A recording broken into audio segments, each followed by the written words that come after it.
Okay, sound check on the boom mic on the camera. Okay. I don't know what. I don't know what I've been doing. Just kind of retuning the surround, side surround channels. Haven't done the rear one backs or the centre middle one back yet. Um, just retuning. Um, it's very awkward doing multi multiple multiple surround speakers on the or a speaker used for multiple surround array along the side walls. It's very awkward because um, you get the comb effect. The comb effect. It's basically you could get a comb effect. You could get a comb effect with a HF horn. I think it would be called a multi-cellular horn. Let me just turn this around because I've done the tuning, so I've just got to blah blah just this ISO level here, or just this because it's a bit too dark. So I was looking at the OLED and the if I turn up this level here, it made the color blue go kind of. That's not the color blue I'm looking at because the shade changes. Multicellular is it was like a cinema HF horn that was used years ago, decades ago or such. I think fallen out of favour because it had problems maybe. You can see one of these multicellulars in a movie like Apocalypse Now. Da da da da da da da da, and the helicopters are flying. Just when they start up the tape player, and then you can see the horns on the side of the helicopter, and you don't really see a lot of helicopters because they're always doing that one helicopter and always changing the editing and the angle makes it look like there's several, but actually I think it's only one helicopter that's got the. I don't know what they're playing. Actually, they probably weren't really playing that. I mean, let's listen to the production recording, huh? Anyway, you can see it's got I think it was like one, two, three, four, five. I think it's maybe a 6 cellular horn. So you got the big throat down here, and then you got these little, and then you screw. It might be a screw on. It might be a bolt on. So you use three screws go through, and then you bolt it on, or you thread it on, and it's got a thread, and you thread the compression driver onto it. But it's six of them, and the thing is, you got to make sure each one is aligned and test with sine wave and frequency, and even still you get it doesn't produce any odd harmonic or distortion if you put a fundamental sine wave tone through it, and each one all sounds, but still they're going to have a slight difference in their frequency. It would look, but there will be little, and so it's not going to be. So you get a comb effect, and I guess they all got to be not having the same power, input voltage, power. So I'm not sure if they're daisy chained in series. I'm not had experience using those, and personally, I wouldn't even have one. It's just a lot of compression drivers, but they kind of probably fell out of faith or something with being used in cinemas because they were used in cinemas. Now today, they're in the 1980s or such, they'd probably changed, and there are probably still some cinemas that still had them. I'm not sure. I think JBL might have made them, and Altec Lansing, maybe Electra Voice, and maybe many others more, but I don't have experience, much experience. I think I would have heard some of them at some cinema at one point in the past. I might have heard some, but I can't recall. So yeah, it's the same with, you know, surround speakers. You know, you got to have the see. I can see that clear, but the lighting on the camera is got to adjust the what's it. If I engaged it, that one there. There we go. Turn that up a little bit more. So, oh yeah, there's the surround speaker there. And the other one. Where is it? Oh, they're in the back, but it's a little bit dark, so I've got to adjust the ISO. Take that right up. There we go. And my hair gets I get all contrast because of the light level coming here. So there we go. It's like all these gadgets, you know. Oh yeah, there's a centre middle right down at the back. Can't put it in any other position. Bear, will you stop scratching the fucking... He's wrecking the place, he is, that cat. Yeah, I've still got a few other surround speaker JBL right at the very back that I haven't even fitted up, but I don't know where I want to put them and what I want to use them for. Let's turn that level down there. There we go. That looks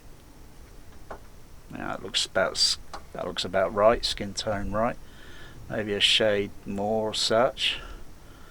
I don't know why they don't do the ISO, so it goes in like little decimal points, like 0.1 steps. But you could be scrolling and scrolling, you know, or you can increase the number going in 10 decibel steps or whatever. I prefer one that's a little bit more, because it's like going from ISO 800 and then go up to ISO 1000. What about in between all that, huh? You know, it's like having a parametric EQ. That's, you can adjust the frequency and then find that frequency that's on the pink noise on the RTA that's problematic, and then, you know, center the frequency and then adjust the bandwidth, Q bandwidth, and then take that peak and then just lower it down. But you've got to be careful because it'll go on to the neighboring frequencies and then attenuate them down. So it's juggling. It's like juggling. It's like juggling. So I'll just flip it back round. Yeah, that blue's a bit pale. So about there because of the light level, because I've got the LED light on the front of the ceiling. And anyway, that's what I've done mostly so far. It sounds okay. It's very fiddly, this Crown Architect. It's very fiddly. I don't know why I'm only getting half the screen of it here on this one here. I only get half of the. I've got to adjust the setting on the OLED, you know, and then that would go a little bit larger, because it goes a bit larger on the other monitor because of the settings, because it's a bit cropped off, sort of thing. But I can still get to the parameters and such. But it's very fiddly to adjust the phase and listen to the pink noise in the room, and adjust the phase, the or time delay. I think I might have to just go through check the surround speakers, because I think I've got a curiosity. Maybe the mid-range might be reversed polarity, and I've got to check it with the just check it just to confirm that it's all the connections are all, because all the connections on the amplifier are all the same, and I could put a battery on the damn thing and watch the cone motion go forward. If it went the other, if it went inward, then it's reverse polarity. So it's checking the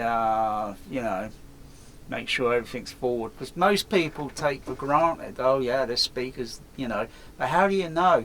The wiring is missoldered, yeah, on the passive crossover, yeah. And I'll just turn this around. Also, I'll just turn it up on there. Also, the XLR plugs or balanced connection, positive, negative, and ground. The ground's neither here or there. If you had a large humming sound, then the ground's not connected, and you check with a multimeter with the leads, on each end, that you got continuity.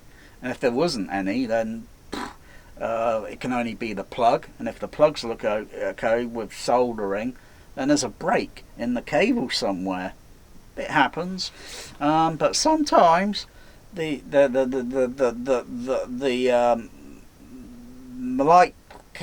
case, the positive negative wiring, yeah, could be reversed, thus reverse polarity.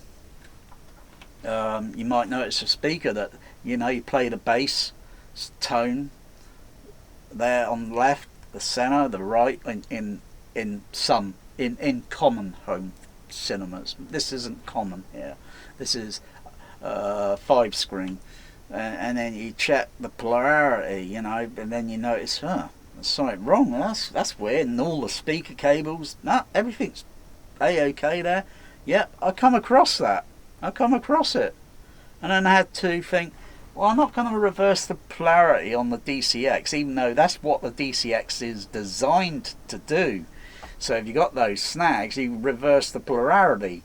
But I thought, no, I should make that change on the actual cable, and it's just unsolder the positive, negative, and then reverse them and solder them back up. That's great.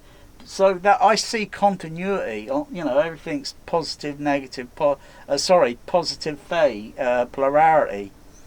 Even though the HF horns have got to be reversed, because the diaphragm goes over that's the phase plug, and that's the diaphragm, and it fits that way, and it's behind.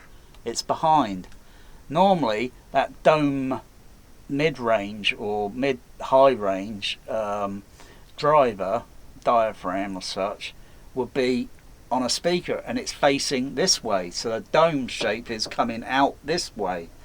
When it's the other way round, you got to reverse the polarity, because everything's back to front. So the diaphragm is pushing down onto the phase plug and not going the opposite direction. And you can easily see that when pink noise is playing and you reverse the polarity at the crossover point, and you see it nice and flat there, and then reverse, and then you get the dip, and then put it back up into normal polarity. Yeah. Anyway, I'm rambling, and I don't sound too particularly good this afternoon. It must be the aliens, they get into your they come in through your windows at night time, the aliens, and they're the reptilians, and they're probing us, and anyway. Oh yeah, I've got to adjust the ISO or the iris.